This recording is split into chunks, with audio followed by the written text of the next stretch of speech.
isegi kui kõigil on väga hea olla ja kõigil on kõik vajadused rahuldatud, siis tuleb keegi otsustaval hetkel ja ütleb, et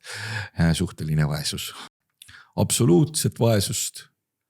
kirjeldas Mihkel, suhteline vaesus on see, mis paneb meid ennast halvasti tundma. Mina muidugi suhtelisse vaesusesse kui sellisesse kontseptsiooni liiga tõsiselt ei usu, sellepärast, et olgem ausad, sellega on võimalik igavesti nii-öelda ideoloogiliselt jaurata. Täpselt, et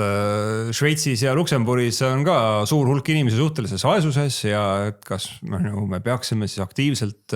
Šveitsi riik või Luksemburgi riik peaks sellesse sekkuma. Osad riigid ju ka loomulikult sekkuvad ja ka Eesti sekkub sellesse, et ka Eestis on ju jagatakse tegelikult raha jõukamatelt ühiskonna gruppidelt ümber vaesematele ja minu silmis ma olen majandusanalüütik, et ma olen